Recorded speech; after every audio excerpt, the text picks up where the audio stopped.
She tried to shut down the gender reveal by declaring the cedar arch a public hazard. The notice was taped to the wood before sunrise. I removed it without comment. Nothing followed. No finis. No escalation. Her attempt failed in silence. The same person who issued that notice also controlled the governing body responsible for safety enforcement across the entire neighborhood. One signature from her office could freeze construction, suspend events, or impose inspections without review. The incident turned into something larger. An early outline of authority stretched past its limits. A preview of how jurisdiction behaves when it expands unchecked. It became a study in assumptions, the kind people make when they believe their position can't be challenged and their reach won't be measured. Power without boundaries drifts. It rewrites rules around itself. It treats oversight as optional. And when a system reinforces that pattern long enough, the boundary eventually appears not as conflict, but as consequence. This story isn't about a single order on a wooden arch. It's about what happens when authority grows confident enough to believe procedure won't apply to it, and what happens when procedure is finally applied. The shooting didn't begin that morning. It began here, in that small failed attempt. Everything after it followed its shape. And this was only the beginning. Karen Alderidge, president of our HOA board, stood in the center of my yard with a clipboard tucked under her arm and a holstered handgun brushing the edge of her jacket. She said I needed to dismantle the cedar arch immediately, that it violated a structural ordinance I'd supposedly ignored. Her voice was steady, almost pleased with itself, like she expected my compliance before she'd finished speaking. I didn't argue. I pointed at the angled brackets securing the arch into the soil and the measurement flags still marking the load lines. Those readings didn't come from any contractor, I said. They came from my own equipment, and they exceed your requirement by 30%.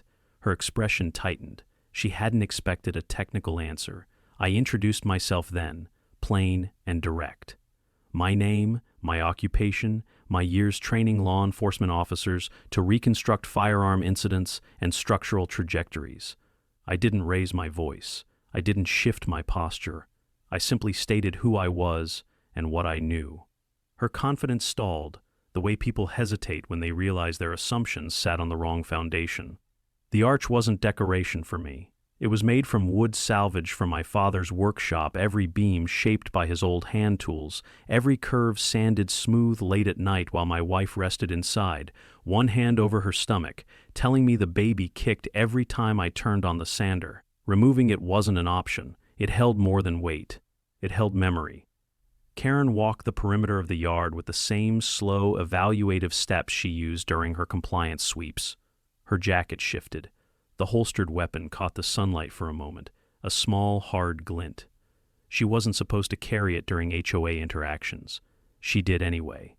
Authority emboldened her, and she assumed no one would question her methods. I followed her gaze as she inspected the smoke canisters arranged under the arch. She called them unsafe. She said the crowd expected later in the afternoon posed a liability risk. She spoke like every decision belonged to her office alone. I noticed how she didn't touch anything, how she avoided stepping too close to the measurement markers. She acted like the scene was already hers to control. I told her the permits were approved, the safety checks completed, the property markers documented.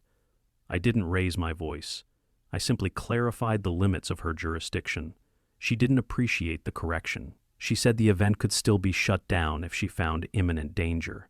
She didn't define the term. She rarely did. Ambiguity served her. Across the street, two neighbors paused their morning walk. Their posture was uncertain, almost apologetic, like they'd seen this pattern before and weren't sure where to stand. One of them stepped forward a little, then retreated. Karen's presence often created that effect. People sensed conflict without understanding its cause. I kept my attention on the arch. I could feel the grain under my thumb, the way the wood held warmth from the early sun. My wife was inside preparing the last set of decorations. She didn't know Karen was here yet. I hoped she wouldn't hear the conversation. Stress wasn't good for her. Not now. Not with how far along she was. Karen walked back toward me and tapped her clipboard. She said she would return before the event began and revisit her decision. She didn't elaborate. She didn't need to. The implication was familiar. She intended to escalate. As she left the yard, I watched the holster shift again. Something about the angle bothered me. Loose retention, poor placement. I made a mental note of it, an instinctive assessment from years of training. I didn't know then how relevant it would become. The moment she turned the corner, I exhaled and steadied myself. The arch stood firm behind me. The permits were valid. The structure was sound. Her authority had limits, and those limits were going to matter. Where are you watching from? Tell us in the comments below. I stayed by the arch for another moment after Karen disappeared around the corner, letting the quiet settle back into the yard. The sunlight kept climbing, slipping across the edges of the wood my father once shaped. My phone buzzed in my pocket. A reminder for the final supply pickup I'd scheduled earlier in the week, a bundle of replacement smoke canisters, the last set of colored inserts for the reveal. I stepped inside long enough to tell Alana I'd be back soon, then headed toward the marketplace strip at the edge of Pinecrest Bluffs. The walk out of the neighborhood carried its own atmosphere. Pinecrest always looked orderly from a distance, fresh paint, trimmed shrubs, carefully aligned houses. But as I moved through the communal greenway, the pattern of unease was visible in small gestures. A neighbor watering her planters paused the moment she saw me. Her eyes went to the direction Karen had gone. Another man stepped aside on the pathway, pretending to adjust his earbuds while glancing toward the HOA office building that sat at the far end of the ridge. These weren't random movements. They were familiar patterns, residents anticipating oversight before it happened. The marketplace sat just beyond the entrance gate, a clean stretch of shops carved along the main road. The florist, the small bakery, the hardware stand, the supply kiosk, places I'd passed countless times without paying attention to how often Karen hovered nearby during her patrols. I entered the supply kiosk and picked up the order: sealed cartridges, certified low-heat smoke canisters, color-coded for outdoor events. The clerk handed me the box and hesitated before speaking. He'd seen Karen stop by earlier, he said, not purchasing anything, just scanning the item list on the counter, asking if anyone else had picked up materials for unsanctioned gatherings. I thanked him and stepped back outside. The air had shifted. Cooler. A faint breeze moved down from the ridge. Across the parking row, a notice board stood near the HOA satellite desk, unused most days, except for emergency updates and seasonal reminders. Today, a new sheet of paper fluttered along its edge. I approached and saw Karen's handwriting immediately. Sharp letters. Heavy ink. A community alert announcing increased oversight due to anticipated disturbances related to private celebrations. No direct mention of me. No accusation. Just a narrative constructed to seed caution. This wasn't surprising. Karen rarely acted without preparing groundwork. When she intended to escalate something, she built the conditions slowly, subtle shifts in language, public framing disguised as safety protocol. The posting wasn't aimed at me. It was meant for the neighbors who might speak up later. It gave her a position to stand on if anyone questioned her authority. That in itself was a sign. She was preparing something larger. What she didn't account for was jurisdiction. Authority can stretch, but not without boundaries. She believed her title allowed her to shape how the neighborhood functioned. But once her actions crossed into areas tied to county oversight, public safety, liability, firearm handling, her control wouldn't matter. Her patterns weren't just visible, they were traceable. I turned away from the notice board and scanned the small courtyard of the marketplace. A group of teenagers ran past the fountain. A couple folded their shopping bags into the trunk of a car. Life moved normally here, untouched by the pressure that sat on Pinecrest's internal grid. The contrast was sharp enough to feel structural. One side governed by assumptions, the other governed by law. As I walked back toward the neighborhood gate, movement caught my eye near the shaded bench beside the security post. Milton Greaves sat there with a folder on his lap, not looking at me but not avoiding me either. He offered a small nod, a restrained acknowledgement, nothing more. He didn't speak, didn't wave. But the way he held that folder told me something had shifted. People who wanted to remain invisible didn't sit in plain view, not unless the pressure had reached them too. He lowered his gaze when two board members walked by. His shoulders tightened. Internal strain. Internal knowledge. I didn't approach him. Not yet. Milton was the kind of person who moved only when the moment was unavoidable. Forcing conversation would push him back into hiding, and timing mattered more than curiosity. I continued toward the gate, carrying the supply box at my side. The breeze carried faint hints of cut grass and distant traffic.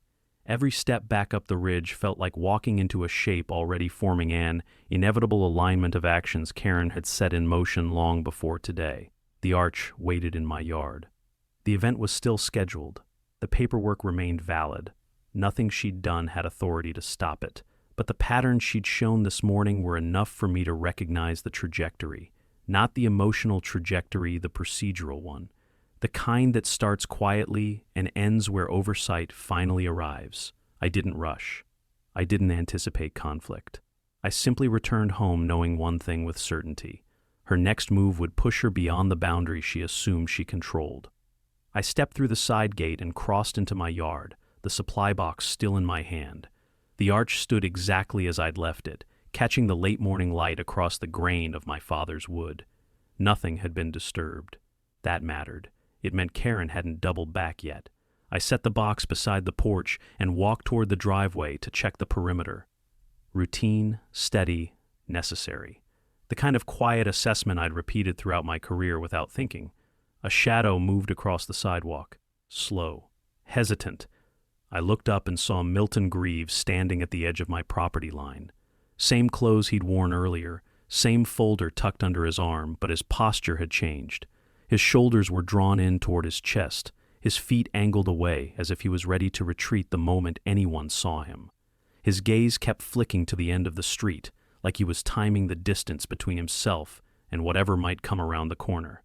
He raised a hand halfway, not quite a wave, more like a signal he wasn't sure he wanted to send. His jaw flexed, not anger pressure, the kind that comes from holding information that doesn't sit comfortably. I approached slowly, giving him space to decide whether he wanted to stay or fold back into the walkway. He didn't move. His fingers tightened around the edge of the folder, creasing the corner. His heel lifted once, as if he might step away, then settled back into place. His breathing was shallow enough that I could hear it over the quiet hum of the neighborhood. He glanced at the arch behind me. The look wasn't curiosity. It was recognition and understanding of what it symbolized and what it meant if Karen continued the path she'd taken this morning. His eyes dropped immediately after, as though staring too long might pull him into something he wasn't ready to face. "You picked up the supplies," he said, voice barely above a whisper, not a question, not conversation, a confirmation. Like he was checking whether the situation was still moving forward, whether he needed to reconsider the calculation he'd been making. I nodded. "Everything's set." He swallowed. His throat tightened. His hand opened and closed against the folder in a repetitive motion he didn't seem aware of. The gesture told me more than words could. He wasn't here to enforce anything. He wasn't here on Karen's behalf. He was here because he'd crossed an internal threshold, a point where silence felt riskier than disclosure. He looked toward the ridge again, scanning the curve of the street where Karen usually made her rounds. His body leaned slightly forward, the way people do when they expect someone to appear abruptly. It was fear, but not the panicked kind. It was practiced fear, lived-in fear, the kind that grows from witnessing something too many times. I didn't push him. People in his position needed room to reach their own decision. I waited, hands still, posture neutral, giving him the distance he needed to speak if he chose to. He stepped closer by a few inches, his shoes scuffing against the pavement, his shoulders dipped. He looked down at the folder, then at me, then at the arch again. The conflict inside him wasn't abstract. It was visible in every movement, every shift of weight, every quick glance over his shoulder. He was calculating loyalty against responsibility, fear against consequence. When he finally spoke again, his voice carried the tremor of someone crossing a personal boundary. "She's not done," he said. "She thinks today gives her justification." Then he stopped, staring at his shoes as if the admission itself was too heavy. He closed the folder and pressed it under his arm, hiding it like evidence he didn't want seen. Whatever was inside mattered. Whatever he had witnessed mattered more. A car passed by. He stiffened. His hand rose instinctively toward his collar, adjusting it as if preparing for scrutiny. No car window rolled down, no one yelled his name, but the reaction was automatic, conditioned. He looked at me again, not for reassurance, but for confirmation that he hadn't misread my intent, that speaking wasn't a mistake. I held his gaze, steady and calm, the same way I would with someone on the verge of telling the truth they'd held onto too long. "You should just be ready," he said. His voice cracked at the end, restrained but unmistakably strained. He stepped back immediately, turning toward the walkway as if retreat was the only way he could keep himself from revealing more. As he moved away, his pace was uneven, like his mind pushed him forward faster than his feet wanted to go. His shoulders lifted each time he passed an open window, bracing for the possibility of someone watching. His silence wasn't reluctance, it was survival. I watched him disappear around the bend, the folder still tucked tightly under his arm. The direction he walked told me everything. He wasn't going toward the HOA office. He wasn't reporting anything. He was distancing himself from the next move Karen was about to make. And I knew then, with absolute clarity, that oversight wasn't arriving by accident. It was already building, quietly, precisely, inevitably. If you want more stories of homeowners standing up to HOA tyranny, hit subscribe right now. Milton's footsteps faded down the walkway until the bend swallowed him from sight. The air settled around the yard again, still but charged, the kind of quiet that isn't peace so much as preparation. I turned back toward the arch, noting the angle of the shadows, mentally tracking time until guests would start arriving. Everything was in place, everything except Karen's next move. I headed out of the yard and walked toward the community clubhouse at the center of Pinecrest Bluffs, a glass front building the HOA used for gatherings, announcements, and the kind of controlled visibility they treated as authority. If Karen planned to escalate, there would be traces here. Subtle hints, patterns, not evidence. She preferred shaping a narrative before acting, and narratives often began in public spaces designed to look harmless. The doors were unlocked. They always were on weekends. I stepped inside and paused just long enough to take in the environment. The air conditioning hummed low. The overhead lights cast a clean, unbroken glow across the polished floor. A bulletin wall lined the left side of the lobby. Seasonal updates, HOA reminders, neighborhood guidelines. At first glance, nothing unusual. That was the point. A laminated flyer sat pinned at the center, new ink still reflecting under the lights. Event Safety Advisory, it read. Unregistered gatherings may face emergency review. The phrasing was careful, not a ban, not a warning. A seed, a suggestion, something designed to make residents uncertain about what was allowed and who had control. I didn't remove it. I didn't touch it. I just observed how it had been placed, the precise angle, the centered position, the way it pushed other notices slightly aside to create space for itself. This wasn't posted by a volunteer. This was Karen's handwriting layered through policy terms she didn't have the authority to enforce. Each time she did this, she blurred the lines between community oversight and personal jurisdiction. Today, she was accelerating that blur. A door opened inside the clubhouse. The soft thud echoed across the floor. I followed the sound to the community hall where folding chairs were stacked against the wall. A maintenance worker knelt beside a storage cart, organizing cables and staging supplies for the next scheduled event. He glanced up when he saw me, offered a polite nod, then returned to his task. I walked deeper into the room, eyes scanning every surface without lingering too long. A whiteboard near the corner caught my attention, 2 lines written faintly near the top. Afternoon review, possible violation confirmation. No identifying details, no event listed. Just another fragment in a series of steps Karen had been arranging, each one building toward a justification she could use later. The maintenance worker shifted a heavy container on the cart. Something clattered inside. He winced, straightened, and rubbed the back of his neck. "Sorry about the noise," he said, breath shallow. "Board's been checking every room. Been a long morning." His tone wasn't irritated. It was tired. The kind of fatigue that comes from playing witness to a pressure no one wants to acknowledge. I didn't press him for details. His posture already told enough. Shoulders slightly raised. Eyes drifting toward the office door each time it creaked. Hands moving too quickly, like he wanted to finish before someone else came back through. Authority that relies on constant presence creates an environment where people move as though being evaluated at every turn. He was living inside that atmosphere. The entire neighborhood was. I stepped into the adjacent hallway, letting the silence adjust around me. The air felt cooler here, the HVAC vents positioned directly above. The corridor led to a small administrative alcove place where forms sat stacked neatly in trays, pens aligned, sign-in sheets clipped to boards. On the counter sat another new item, a folded stack of yellow notice of concern slips, blank, unissued, ready. They would be used today. That much was clear. This wasn't emotional intuition. It was procedural pattern recognition. Karen was clearing paths for escalation. She introduced ambiguity through postings, seeded doubt through phrasing, and prepared documentation she could deploy once she found or created a reason. None of it could override county jurisdiction.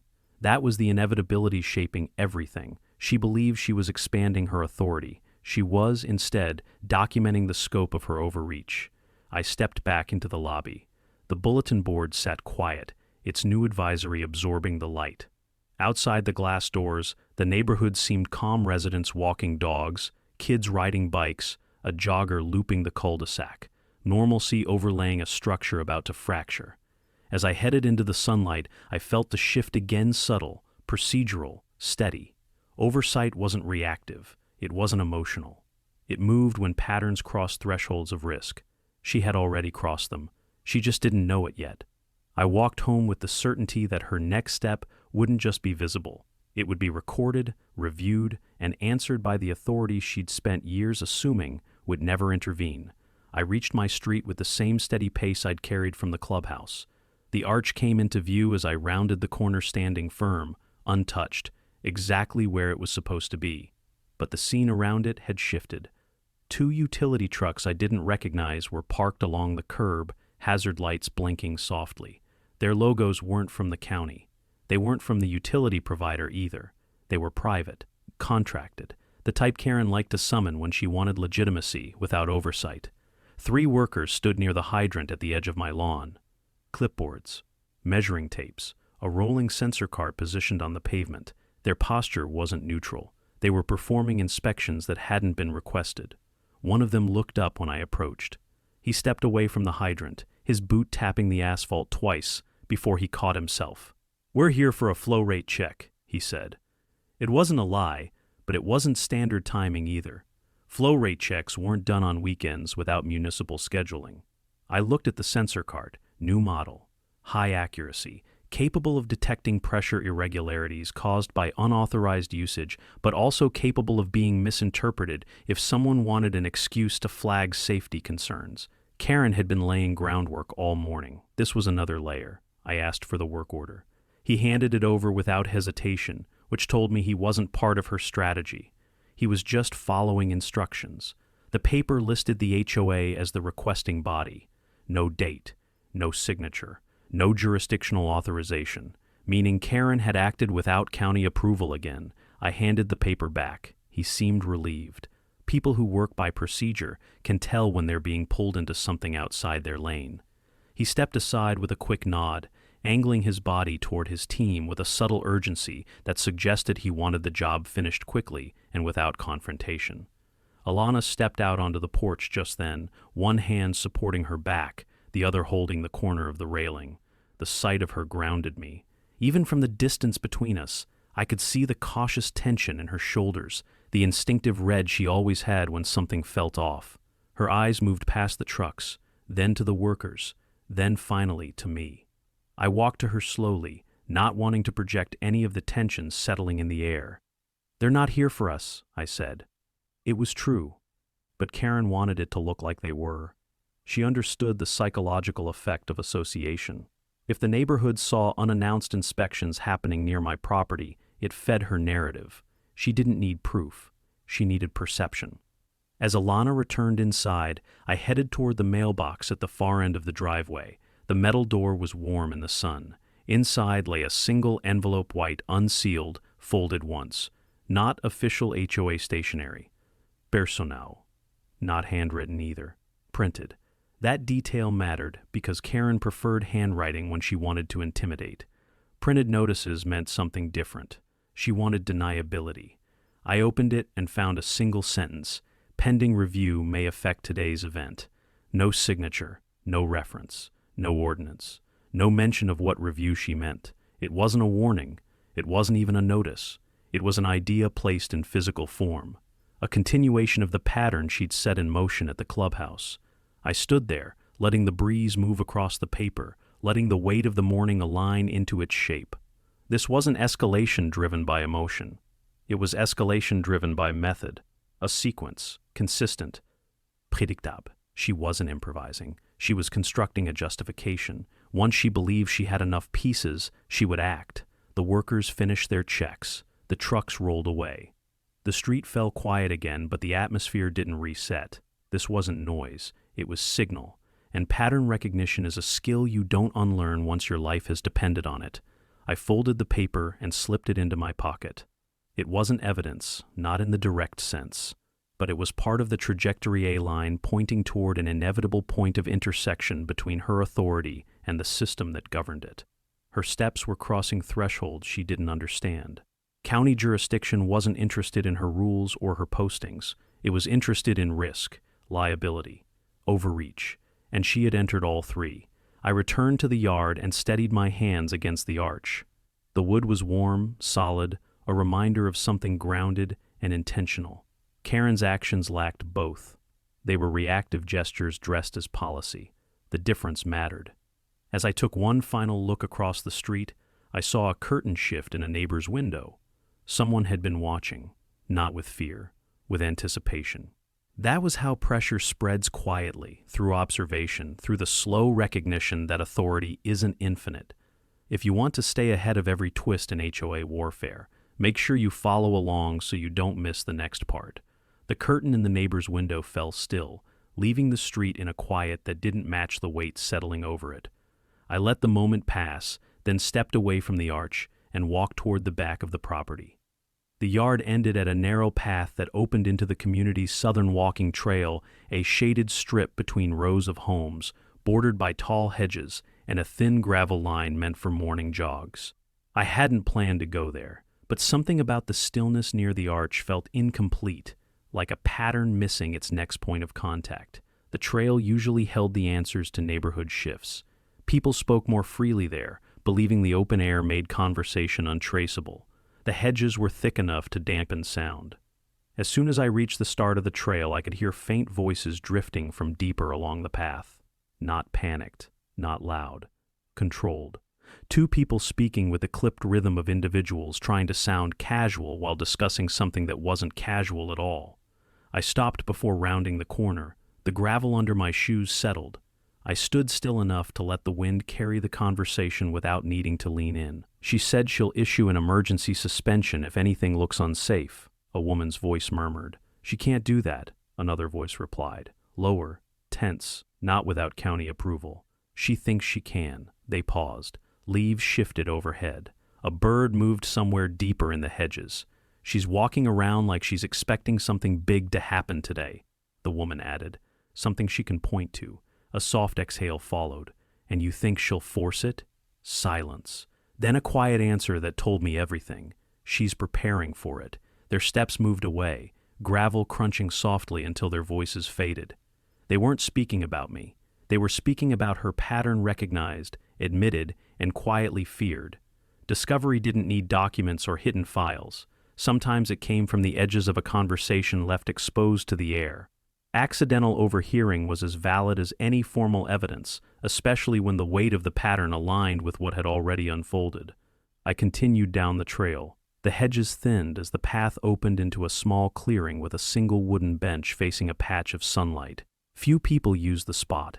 It was too open, too exposed for private conversations. But today, someone had been there recently. The bench surface still held a faint impression sweat, pressure, or the slight warmth left behind by a person who'd sat too long in an uncomfortable state. Karen had a habit of using this trail before inspections. She believed walking the perimeter made her look diligent, but she also used the space to rehearse her steps, muttering, pacing, adjusting her clipboard notes. I'd seen it before, early in the mornings when I trained along the ridge, and the impressions on the bench were fresh. Rehearsal meant escalation. I sat for a moment, letting the surrounding quiet press inward. The trail was calm. The atmosphere wasn't. Pressure isn't always loud. Sometimes it's the absence of noise that reveals which direction authority is about to lean. I stood again and walked toward the far exit of the trail. The path opened into a communal garden area, a shared space filled with raised beds, small trees, and a weathered pergola. Residents maintained plots here, growing herbs and vegetables that brought life to the otherwise uniform structures of Pinecrest Bluffs. It was a place where people talked in hushed, careful tones whenever they assumed someone on the board might pass by. Two older residents knelt near one of the garden beds, trimming dead leaves. Their voices drifted softly. "She put notices in 3 mailboxes this morning," one said. "No reasons listed?" "None."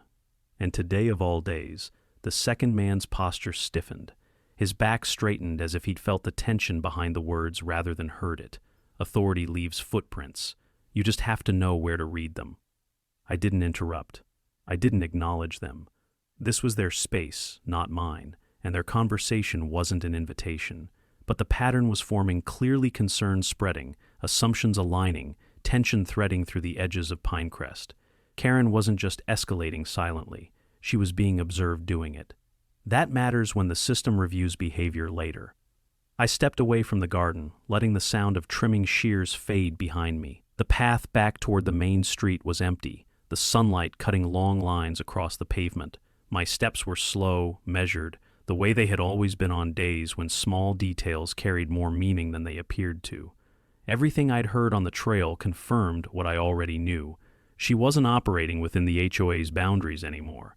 She was expanding herself into roles she didn't possess, responsibilities she didn't control, and jurisdictions she didn't understand.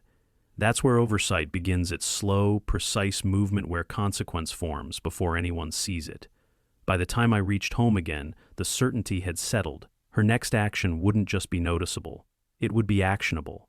If you're following this story and you want to stay ahead of every shift in power, make sure you're here for what comes next. By the time I stepped back onto my property, the sunlight had shifted again, stretching thin shadows across the driveway. The neighborhood felt suspended movement without sound, concern without words. I approached the arch and rested a hand against the wood, steadying myself before I checked the time. Guests would begin arriving soon. The event was moving forward, and so was everything around it. A faint shuffling sounded near the side gate. Not rushed, not cautious. A deliberate hesitation, like someone deciding whether to approach or walk away. I turned, expecting a neighbor passing through, but instead saw Milton standing just beyond the fence. He wasn't hiding this time. He wasn't scanning the street for witnesses. He just stood there with the same folder under his arm, his posture pulled tight, shoulders high enough to reveal tension he'd stopped trying to conceal. He stepped inside the gate slowly, his hand brushing the wood as though asking permission to enter. The hesitation wasn't fear now. It was weight, emotional weight. His gaze went immediately to the arch, then down to the gravel beneath his shoes. He cleared his throat once, but no words followed. Whatever he'd come to say wasn't rehearsed. I nodded toward the side walkway, giving him a place to stand without pressure. He moved there, exhaling once like someone finally releasing breath they'd been holding all morning. "She's pushing this farther than she's ever pushed anything," he said. His voice was thin, unsteady, and I should have spoken up earlier. His fingers tightened on the folder. The edges bent inward. He wasn't protecting the papers inside, he was holding onto them like an anchor. I waited, not forcing it, not smoothing it over. Confessions surface when silence makes space for them. He lifted his head slowly. "You know that oak tree near the retention pond?" he asked. The question felt sudden, out of place, but the look in his eyes said it wasn't random. I nodded. "She cut it down," he said. "Last year. Claimed it was diseased and dangerous. Said it threatened drainage lines. None of that was true." His jaw trembled, not anger. Grief. "That tree was planted by my wife," he continued, 23 years ago. Right after our son was born, she picked it out. She said it would grow as he grew." He stopped. The silence widened between us until the meaning settled into it. "She passed 2 years ago," he said quietly, and Karen knew what that tree meant. Everyone did. She still ordered it removed. Didn't hold a vote. Didn't get a permit. She just did it. He looked at me with a hollow steadiness like, someone who'd accepted loss but hadn't accepted the manner of it. And when I objected, he said, she told me it wasn't my place to question structural decisions. His expression tightened again. It was just a tree on paper. But it wasn't just a tree. He paused, swallowing hard. That was the first time I realized she didn't just bend rules. She erased things that didn't belong to her, things she had no right to touch. He opened the folder now, not to show me anything, but to look at something himself. A small photo was tucked inside, faded, edges worn. A woman crouched by a sapling, smiling at someone behind the camera. A child's hand reached into the frame, too small to hold the shovel but clearly trying. Milton closed the folder again, pressing it to his chest. That was the moment I knew she shouldn't be in charge of anything, he said. And I still did nothing. He looked at the arch again. This is your tree, he said. This is your memory. I won't watch her take something else that means something to someone. His body shook with the tension of finally speaking the truth he'd carried alone. His normally restrained demeanor cracked just enough to reveal the strain that had lived beneath it, the guilt, the silence, the realization of what inaction costs. Then he lowered his voice further, almost a whisper. She's planning to shut down the reveal. Not through policy, through a staged safety incident. She's been talking with the board behind closed doors. She thinks if something looks dangerous, she can trigger an emergency clause and stop the event entirely. He stepped closer, urgency replacing hesitation, and she's convinced herself she can pull it off. I absorbed every word, not reacting, not rushing him. His confession wasn't just information. It was the moment he crossed to the other side of the line he'd been straddling for years. The authorities won't ignore her if she crosses into emergency protocols without jurisdiction, he added. That's why I'm telling you now, so you're not blindsided. He looked toward the arch again, the grief in his eyes merging with something steadier resolve. Then he stepped back, gripping the folder with both hands. I won't let her take anything else from anyone, not again. He walked toward the gate with a firmer stride than he'd arrived with, still quiet, but no longer collapsing inward. His silence now was purpose, not fear. And as the gate clicked shut behind him, I knew the line between her authority and the system that governed it had never been clearer. Milton had just confirmed the threshold she was about to cross. The gate clicked behind Milton, leaving a stillness that carried the weight of what he'd just admitted. His confession wasn't a warning, it was a shift, a realignment. The moment when someone on the inside finally stepped out of silence and acknowledged that what was coming wasn't misunderstanding or miscommunication. It was intent, calculated, escalating. I stayed by the arch for a few breaths, grounding myself through the feel of the wood beneath my hand. Karen believed she was building a case for an emergency intervention, a staged incident disguised as protocol. She had misread the boundaries of her authority, convinced herself she could force county-level responses using HOA procedures she invented. That was the threshold Milton had pointed to, the one she was ready to cross without understanding what waited on the other side. The reveal was scheduled to start soon, and preparation mattered now more than anticipation. I stepped into the house to check on Alana. She was in the living room, adjusting the last set of decorations with that quiet precision she always used when focusing. She smiled when she saw me, her hand moving instinctively to her stomach. The sight pulled everything into focus. This wasn't about winning an argument or proving a point. It was about keeping her safe, keeping our child safe, and ensuring that nothing Karen manufactured today could jeopardize either. I'm going out for a moment, I told her. Just a quick check. She nodded, trusting the steadiness in my voice, even though she didn't know the details behind it. I left through the front door and walked toward the Northern Ridge Lookout, a small, open deck built into the hillside overlooking the stretch of homes below. Residents used it for evening walks or quiet moments when they wanted distance from the grid of Pinecrest. Today, it served another purpose. It let me see the neighborhood from above: movement, activity, unusual clusters of people. Anything that could indicate where Karen was positioning herself. The wind was stronger up here, pushing the warm air across my face as I stepped onto the deck. From this vantage point, the neighborhood felt smaller, almost organized into patterns. Houses lined up with military precision, walkways forming symmetrical grids, driveways stretching like uniform branches. Perfect order masking the tension running through it. I scanned the view slowly, methodically. 2 board members stood near the community office entrance, talking too quietly and too close.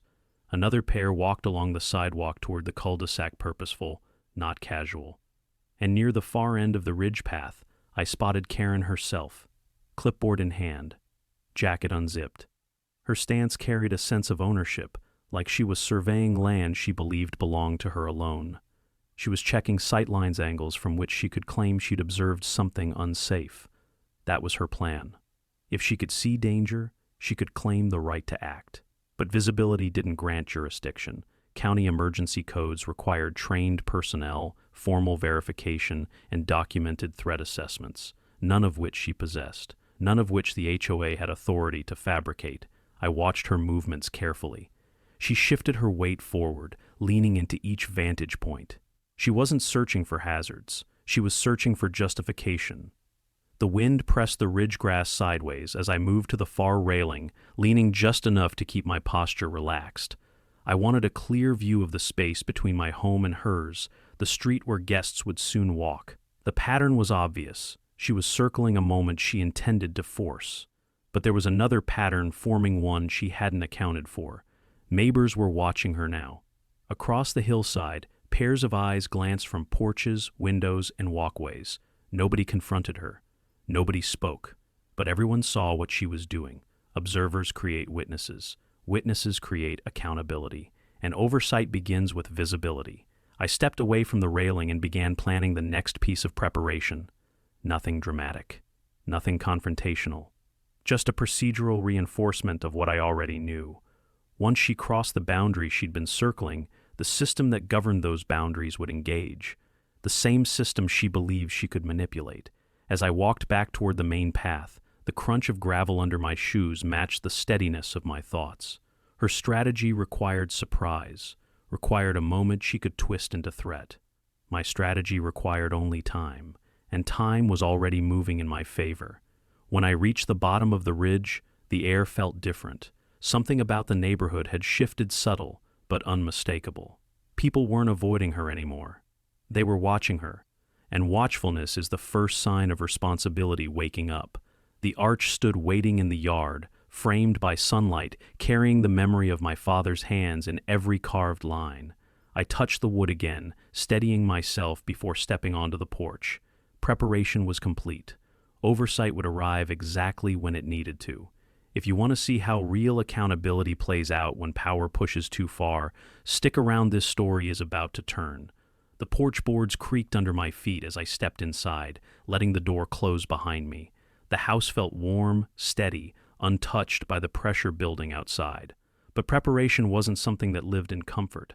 It lived in precision. I set the supply box on the dining table and took inventory one more time. Smoke canisters, color inserts, safety caps, ignition tools.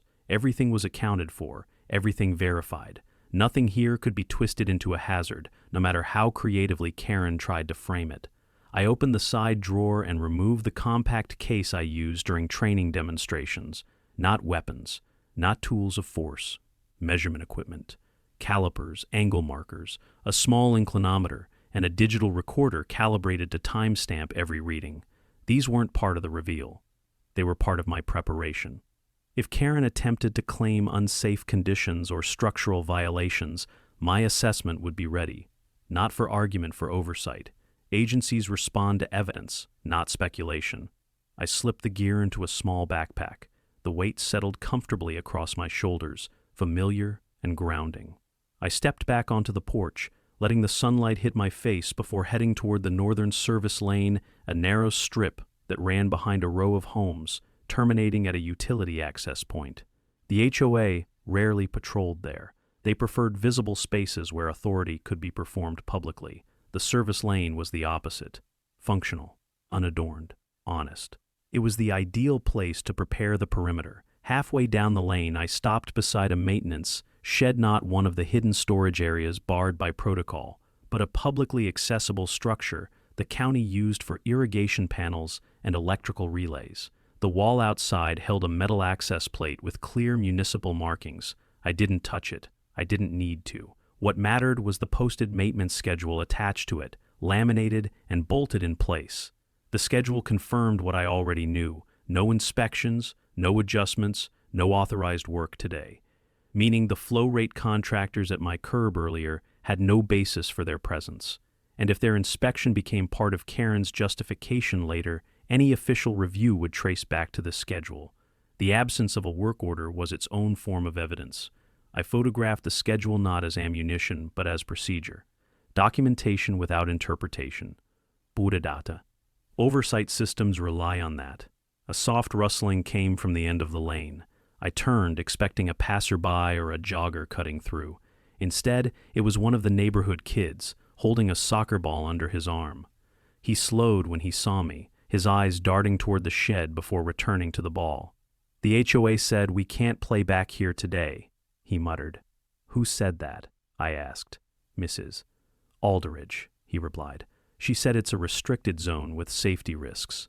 I looked around open space, no hazards, no activity.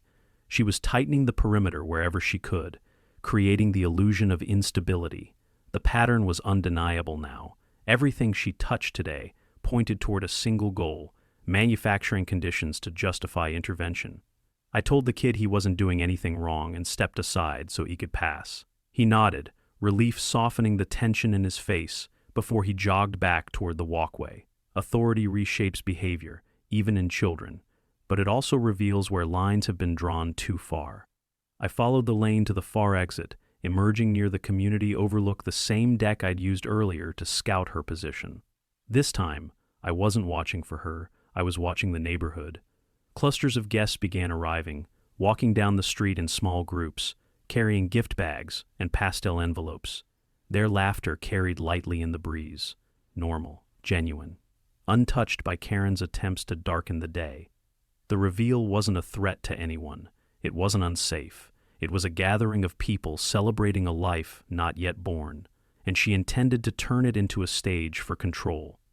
I made my way down the slope, passing the rows of homes where curtains twitched and shadows shifted behind blinds. People were paying attention. They weren't avoiding her actions anymore. They were cataloging them, whether consciously or not. That's how community oversight begins: quiet awareness before collective realization. When I reached my yard again, I set the backpack beside the arch and walked the perimeter one more time. No debris, no unstable surfaces, no loose fixtures. Everything remained structurally sound. The arch stood without a tremor, its beams absorbing the afternoon light as though holding their own breath. Preparation wasn't about anticipating drama.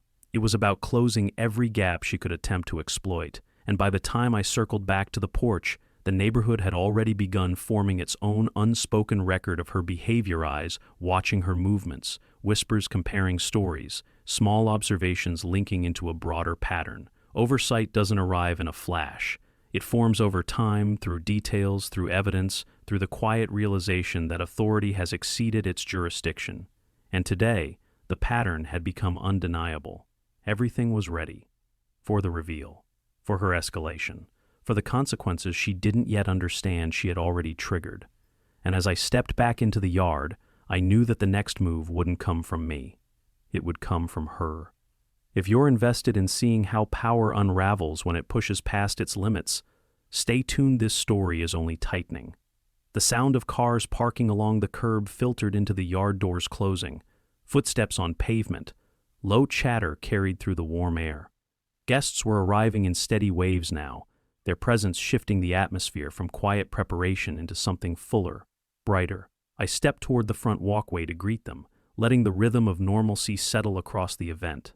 But even as their voices lifted, a second layer of awareness formed underneath, watchful, measured, attentive to the patterns unfolding around us. Today's primary location would be the side street leading into the cul-de-sac, a place where guests gathered, where visibility stretched farther, and where oversight would soon find its anchor.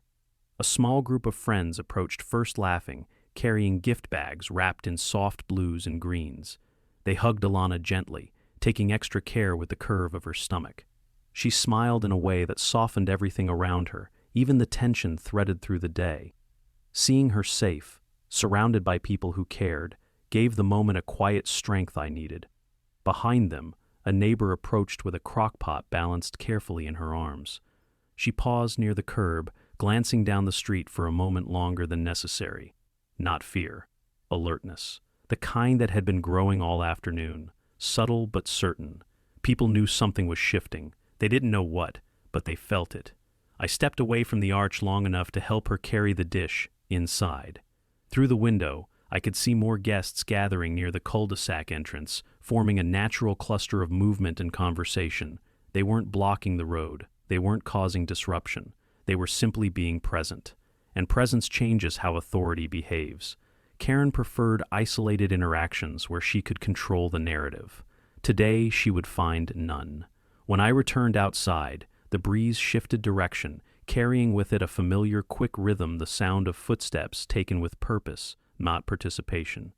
Karen emerged from the far end of the cul-de-sac, clipboard in hand, moving toward the crowd with the same confident stride she'd used for years. Only today, something in her pacing was different, tighter, more urgent, like she needed a specific moment to unfold exactly on her terms. The guests noticed her approach even before she reached the cluster. Their laughter thinned. Conversation slowed. Bodies shifted just enough to create a subtle gap between themselves and her path. Polite distance, but distance nonetheless. Not resistance. Observation. And observation is where community oversight begins. Karen scanned the group, her gaze narrowing at the sight of the arch behind me. She held the clipboard close to her chest, her fingers drumming lightly along its edge. That rhythm wasn't impatience. It was calculation. She was looking for something she could frame as a hazard, a tripping point, an unstable decoration, a misplaced item.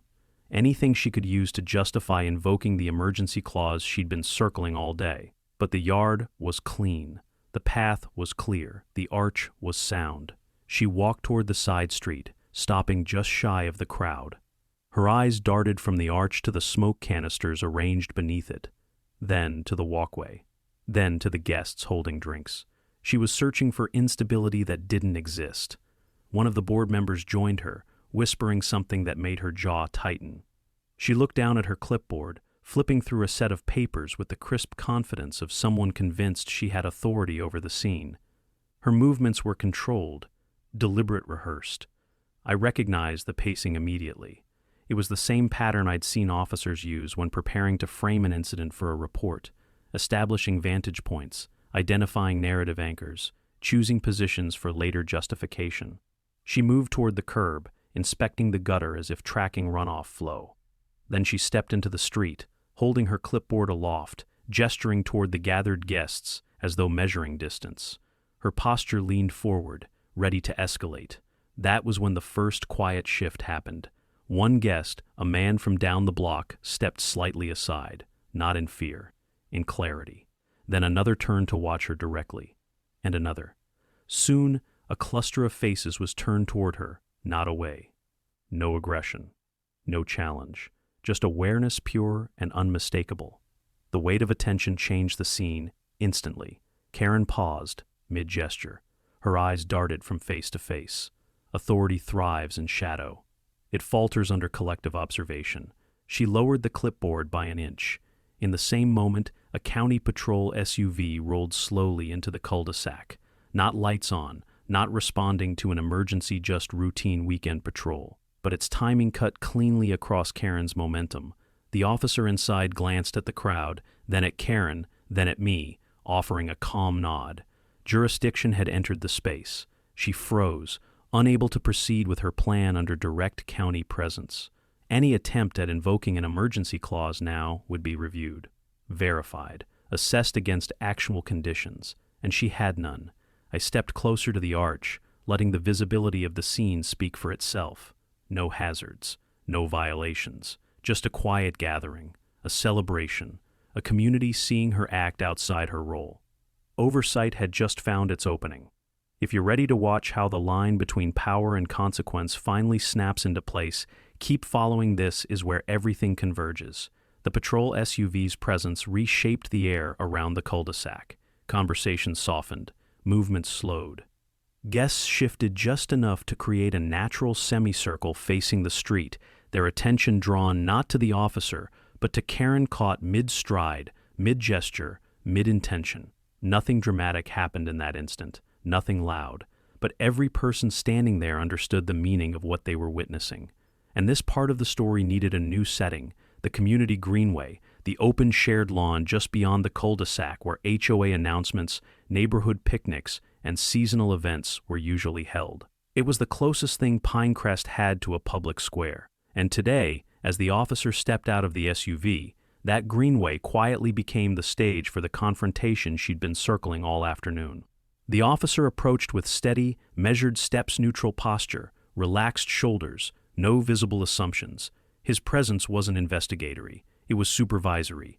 County jurisdiction made embodied form. Karen attempted to reposition herself first. She stepped toward the officer, clipboard lifted like a badge she didn't have. "Officer, there's a safety risk." He didn't interrupt her. He simply looked around the space, taking in the arch, the guests, the clear walkway, the visible stability of every structure. His eyes rested on Alana for a moment, her hand on her stomach, steadying herself against a gust of wind. Then his attention returned to Karen with the quiet certainty of someone who understood the difference between real emergencies and manufactured ones. "I'm not observing any active hazards," he said plainly. A ripple moved through the guest's subtle, almost silent, but unmistakably relieved. Karen felt it. She tightened her grip on the clipboard. Her shoulders lifted. Her breath caught just slightly in her throat. She wasn't done. "We need to move everyone to the greenway," she announced loudly, turning toward the crowd now. Per HOA authority, gatherings of this size must be relocated when there's a structural concern. Guests exchanged glances. A few eyebrows rose. Someone murmured, "What concern?" Another asked, "Where is that written?" Questions created stillness, and stillness shifted the ground under her feet. Karen lifted her clipboard again, flipping through papers with increasing urgency. She scanned the pages, but they weren't protocols. They weren't ordinances. They were HOA notices, drafted by her alone, without county review or legal weight. I stepped beside the arch, not speaking, not confronting, just standing where the officer could clearly see my position and the condition of the structure. Authority doesn't need volume. It needs accuracy. Seeing the crowd's hesitation, Karen raised her voice again. "Everyone to the greenway. Now." The officer didn't move, but the guests did, not toward her. Toward the greenway anyway, but on their own terms. A few parents guided their children to the open lawn. Some neighbors picked up picnic blankets and walked calmly. Others folded their arms and simply watched her with careful, evaluating eyes. It looked like compliance, but wasn't. It was repositioning, creating visibility, making the confrontation public. I followed them in silence. The greenway opened like a shallow bowl, bordered by hedges and lined with benches. The crowd formed a natural gathering, not tight, not tense, just present. The officer stood at the edge, observing. Karen stepped into the center, but the change in landscape worked against her. Here, without fences or narrow walkways, her attempts at control felt smaller, less legitimate, more performative. She lifted the clipboard again. As HOA president, the officer stepped closer, not confrontational, not aggressive, just clarifying. "Ma'am, HOA authority does not override county safety determinations." Her eyes flickered. Additionally, he continued, "City code requires documented justification before any event can be relocated under the claim of structural risk." He gestured with one hand toward the arch in the distance. "I have not observed such a risk." A hush fell across the greenway. Karen tried again. "There are concerns regarding the stability of RU, a certified inspector." A woman from the crowd asked. "No," Karen snapped. "Are you a safety officer?" Another added. "No," she repeated, louder this time. A man from the opposite end of the lawn raised his voice. "Then why are you treating this like a county-level intervention?" Her mouth opened, closed, opened again. The officer didn't speak. He didn't need to. The crowd had taken the role of evaluator now, and public scrutiny is the one terrain she'd never learned to navigate. She took a breath too sharp, too fast. "The structure has been inspected," I said calmly, stepping forward just enough for the officer to acknowledge me. 1 hour ago. I didn't show paperwork. I didn't need to." The officer nodded, confirming the truth of it, recognizing the equipment I'd carried earlier. Karen froze. The crowd shifted, not hostile, just certain. A neighborhood watching its own leaders step outside her authority and folding the observation into collective memory. The officer's final statement sealed the moment. "Ma'am, if you proceed with attempting to relocate this event without cause, county jurisdiction will intervene accordingly. Please step back." Her authority collapsed in a single measured instruction. She stepped back. The crowd watched. The pattern was complete. Oversight had arrived. The reveal untouched by her interference would continue, and the consequences for her actions were no longer theoretical. They were already in motion. She stepped back, the officer standing firm between her and the crowd, but the tension didn't release. It only shifted, thickening, tightening, settling into the greenway like a storm deciding where to break. The guests kept their distance, forming a loose ring of witnesses. The arch remained visible behind us, sunlight catching the carved edges. Everything felt suspended, held in place by the weight of everything she had already done, and everything she still believed she could control. Karen adjusted her jacket with a sharp tug, the motion quick and irritated. That was when I saw the problem: the loose retention strap on her holster shifting downward, angled too far to the left.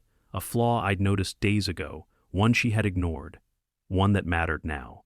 She lifted her clipboard again, her arms sweeping upward in a wide, careless arc as she tried to reassert herself. The edge of the board clipped the holster. The strap slipped. Her hand jerked downward instinctively to steady it. The gun fired. The sound cracked through the air, slicing across the greenway in a flat, brutal instant. Birds scattered from the hedges. Guests gasped. The officer turned sharply. My stomach dropped before my body moved. Alana was standing 3 paces behind me, one hand resting on her stomach, the other holding a ribbon from the gift table. She didn't scream. She folded. Softly, quietly. The ribbon slipped from her hand as she crumpled toward the grass. I reached her before she hit the ground. There was blood. Not a lot at first, just a small bloom spreading beneath her palm, staining the fabric near her abdomen. My training kicked in. Pressure, elevation, breath control. The world around me narrowed to the rhythm of her breathing, the warmth of her hand, the weight of her body leaning into mine. The officer shouted for EMS. Several guests moved aside, clearing a path while others froze in stunned silence. Someone began crying. Someone else whispered a prayer. But the moment that mattered most was the look in Karen's eyes when she realized what she'd done. Not horror, not remorse. Shock, disbelief. As if her actions were impossible to connect to their consequences. "Stop moving," I whispered to Alana, steadying her head in my hands. "I'm right here." I felt her breath falter, then steady again. The pressure beneath my palms grew warm, then hot. The world sharpened into details I didn't want but couldn't ignore.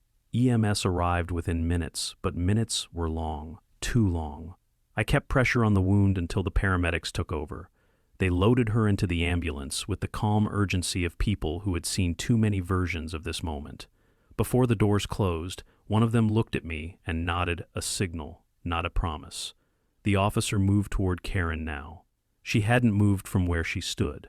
Her clipboard lay on the ground, half buried in the grass.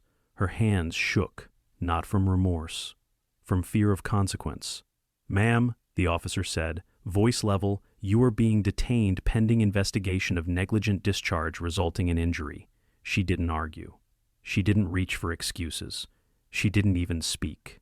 Authority had evaporated from her posture. There was nothing left but the hollow shell of someone who believed they were untouchable until the moment they weren't. Neighbors formed a semicircle again this time, not out of curiosity, but out of recognition. People see clearly when denial collapses. When truth arrives, loud and undeniable. The ambulance pulled away. The sound of the siren echoed against the ridge and faded down the road. I stood there, hands still stained, breath still uneven, knowing with absolute certainty that nothing Karen said, nothing she tried to frame, nothing she attempted to rearrange could change what had just happened. Oversight was no longer theoretical. It was active, immediate, irreversible. County investigators arrived before the crowd even dispersed. Statements were taken. Witness accounts were documented. The officer secured the scene, the holster, the weapon, the trajectory, everything preserved, everything cataloged. Later that night, long after the last guest had left and the yard had fallen silent, my sister district attorney Tamsin Cal called me from the courthouse. Her voice didn't shake. It didn't rise. It carried the same calm inevitability that had followed Karen throughout the day. "Charges filed," she said, and that was the moment everything aligned. Procedure, jurisdiction, truth, consequence. Karen's authority ended where the law began, and the law had already begun. If you want more stories of homeowners standing up to HOA tyranny, hit subscribe right now, share your story in the comments, and let me know where you're watching from.